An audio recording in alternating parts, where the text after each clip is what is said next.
रामकृष्ण हरी माऊली. परत एकदा तुमचं संतांचे पाईक या चॅनलमध्ये हार्दिक हार्दिक स्वागत. आणि आपण आज बघणार आहोत जगद्गुरू संत तुकोबा यांचा एक अतिशय गोड अभंग. जो अभंग तुम्हाला केवळ आध्यात्मिक शिकवणच देणार नाही, तर आजच्या काळामध्ये, या आधुनिक काळामध्ये, तंत्रज्ञानाच्या काळामध्ये, स्पर्धेच्या काळामध्ये आपण जीवनशैली जगत असताना या अभंगातून कुठलं मार्गदर्शन घेतलं पाहिजे, आपण कुठल्या सवयी आपल्या स्वतःला लावून घेतल्या पाहिजे, या सर्व गोष्टींचा अभ्यास, अनुकरण आपण या अभंगामधून बघणार आहोत. बघा, तुकोबा या अभंगामधून सांगतात की जीवन जगत असताना मनुष्याला चांगल्या माणसाची संगत खूप गरजेची असते. जेव्हा माणसाला सज्जनाची संगत असते तेव्हा मनुष्याच्या आयुष्यात प्रत्येक गोष्टीमध्ये चांगल्या गोष्टी घडत असतात. येणारे संकट आयुष्यातून दूर जात असतात. ते लोक आपल्याला संकटाचं निवारण करण्यासाठी मदत करत असतात. असाच एक अतिशय गोड अभंग जगद्गुरू संत तुकोबा यांनी लिहिला आहे. आणि त्या अभंगाचं नाव आहे संगतीने होतो पंगतीचा लाभ. बघा, पहिले आपण अभंग बघूया आणि त्यानंतर अभंगाचा भावार्थ. तर तुकोबा म्हणताय, संगतीने होतो पंगतीचा लाभ, अशोभी अनुभव असे जेते, जैसी तैसी असो पुढलांचे सोयी, धरती हाती पायी आचरिये, उपकार नाही देखत अपदा, पुढलांची सदा दया चित्ती, तुका म्हणे तरी सज्जनाची कीर्ती, पुरवावी आरती निर्बळांची. बघा, अतिशय गोड अभंग आहे. ज्या अभंगामध्ये तुकोबा म्हणताय संगतीने होतो पंगतीचा लाभ. म्हणजे बघा, यामधून तुकोबा आपला काय सांगण्याचा प्रयत्न करतात. ते म्हणताय, आयुष्यामध्ये ज्या पण घटना घडतात त्यामध्ये तुमच्या सोबत असणाऱ्या लोकांची संगत, तुम्ही ज्या लोकांच्या संगतीला आहात त्यांचा आयुष्यामध्ये जीवन जगत असताना खूप मोठा वाटा, त्याचा खूप मोठा परिणाम तुमच्या जीवनावरती होतो. आणि तुकोबा म्हणताय, ज्याप्रमाणे मनुष्याला पंक्तीमध्ये भोजनाला बसल्यावर भोजन मिळतं, अन्न मिळतं, त्याचप्रमाणे मनुष्याला जेव्हा मनुष्य चांगल्या लोकांच्या संगतीत राहतो तेव्हा त्याच्या जीवनामध्ये सत्कर्म आणि चांगले गोष्टी घडत राहतात, असे या ठिकाणी तुकोबा म्हणतायत. बघा, म्हणजे काय आपण या ओळीमधून घ्यायचं तरी काय, तर तुकोबा म्हणताय, ज्याप्रमाणे आपण जर चांगल्या लोकांची संगती केली, चांगल्या लोकांच्या संगतीमध्ये असलो तर त्याचे परिणाम चांगले होतात. त्याचप्रमाणे जर आपण वाईटांच्या संगतीत असू तर आपल्या जीवनामध्ये त्याचे वाईट परिणाम होतील. म्हणून काय करा, चांगल्या लोकांची संगत करा. समाधान देणारी, ज्ञान देणारी, प्रेम देणारी माणसे आपल्या आयुष्यामध्ये जोडा. बघा, तुम्हाला उदाहरण सांगायचं झालं तर ज्याप्रमाणे एखादा विद्यार्थी अभ्यासू मित्राच्या संगतीमध्ये राहतो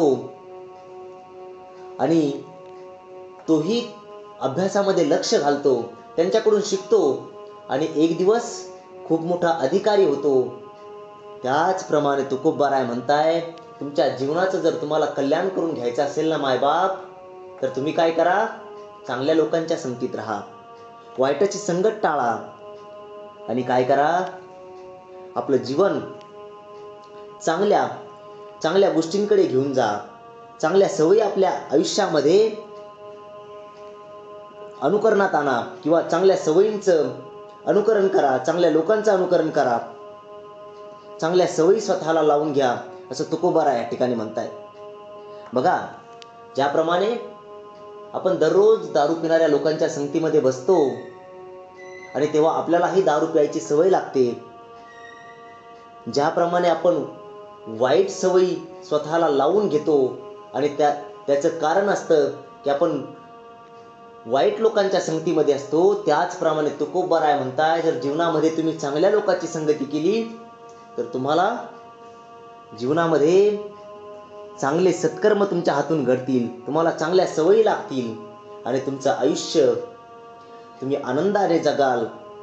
बऱ्याच संकटांना तुम्ही तुमच्या संगतीमुळे टाळू शकता. जर तुमची चांगली सवय असेल तर तुमचे मित्र तुमच्या कार्यामध्ये मदत करतील, तुमच्या संकटामध्ये मदत करतील. अशा अनेक गोष्टी आपल्याला या ठिकाणी तुकोबारायांच्या ओळीमधून शिकता येतील. पुढे तुकोबाराय म्हणताय, जैसी तैसी असो पुढिलांचे सोयी, धरती हाती पायी आचार्ये. बघा म्हणजे काय, तुकोबाराय म्हणताय, सज्जन व्यक्ती कधीही मतलबी नसतात. जरी त्यांच्या आयुष्यामध्ये अडचणी असल्या ना मायबाप, तरी ते इतरांच्या सोयी बघतात, ते इतरांना मदत करतात, ते इतरांना प्रेम देतात. त्यांच्या कृतीत, त्यांच्या हातात, त्यांच्या पायात, त्यांच्या आचारशीलतेचं दर्शन होतं मायबाप. म्हणजे काय, ते वागताना प्रेमाने वागतात, बोलताना चांगलं बोलतात, चांगले कामं करतात, लोकांना प्रेम देतात आणि ते लोकांना सन्मार्गाला लावतात. नाही की ते म्हणजे लोकांना वाईट मार्गाला घेऊन जातात. आजच्या काळातील जर तुम्हाला उदाहरण द्यायचं झालं तर ज्याप्रमाणे एखाद्या समाजसेवकाने स्वतःच्या खर्चाने रस्त्याचं काम करावं किंवा एखाद्या समाजसेवकाने स्वतःच्या खर्चाने एखाद्या मुलाला शिकवावं, आणि दुसरं उदाहरण द्यायचं ठरलं तर शाळेत शिक्षक स्वतःच्या वेळेनुसार विचार न करता विद्यार्थ्याला वेळ देतात. त्याचप्रमाणे तुकोबाराय म्हणताय की जे लोक सज्जन असतात ते फक्त त्यांच्या स्वार्थासाठी कार्य करत नाहीत, त्यांच्या मतलबासाठी कार्य करत नाहीत, त्यांच्या सोयीनुसार ते वागत नाहीत, तर ते काय करतात, ते लोकांच्या कल्याणाचा विचार करतात आणि त्यांचं आचरण यातूनच आपल्याला दिसून येतं. त्या आचरणाचं दर्शन आपल्याला होतं, असं तुकोबाराय या ठिकाणी म्हणतात. पुढे तुकोबाराय म्हणताय, उपकारी नाही देखता आपदा, पुढिलांची सदा दयाचित्ती. बघा काय गोड उदाहरण आहे. ते म्हणताय, जे खरे उपकारी असतात ते आपल्याला उपकार करताना तुमची परिस्थिती बघत नाहीत. संकटात असताना ते स्वतःहून मदतीला येतात. त्यांचं मन सदैव करुणामय असतं. बघा किती गोड उदाहरण माझ्या तुकोबारायने या ठिकाणी दिलेलं आहे. तुकोबाराय म्हणताय, ज्याप्रमाणे आजच्या काळामध्ये लोक एखाद्या गरीब माणसाला पैसे देत नाहीत, त्याच्या गरिबीकडे बघून म्हणतात की हा माझे पैसे परत कधी देणार, म्हणून त्या लोकाला मदत करत नाहीत. त्याचप्रमाणे तुकोबाराय म्हणताय की जे सज्जन लोक आहेत ते खरे उपकारी असतात.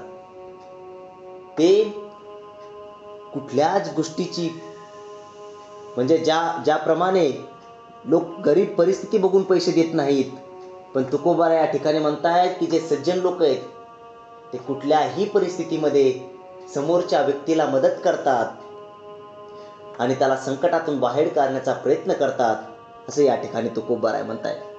तुम्हाला आजच्या काळातलं उदाहरण द्यायचं ठरलं तर ज्याप्रमाणे कोरोना काळामध्ये, या महामारीच्या काळामध्ये अनेक डॉक्टरांनी आपला जीव धोक्यात घालून अनेक लोकांचे प्राण वाचवले. कुठलाही प्रकारचा स्वार्थ न बघता त्यांनी हजारो लोकांना जीवनदान दिलं. त्यामध्ये माझे काही डॉक्टर गेले, नर्सेस गेल्या, परंतु त्यांनी इतरांना वाचवायचं काम केलं. त्याचप्रमाणे तुकोबाराय इथे म्हणताय की सज्जन लोक कुठल्याही प्रकारे परिस्थिती बघत नाहीत, ते इतरांना संकटातून बाहेर काढायचं बघतात आणि लोकांवरती ते परोपकार करतात, असं या ठिकाणी तुकोबाराय म्हणताय. पुढे तुकोबाराय म्हणताय, तुका म्हणे तरी सज्जनाची कीर्ती, पुरवावी आरती निर्बळांची. काय गोड उदाहरण आहे. तुकोबाराय म्हणताय, सज्जन माणसाची कीर्ती म्हणजे निर्बळ. म्हणजे काय, ते म्हणताय की असहाय्य लोकांची रक्षा करणं, असहाय्य लोकांना मदत करणं हीच त्या सज्जनाची कीर्ती असते. त्यांच्या कार्यामुळेच समाज सुरक्षित राहतो, आशावादी बनतो.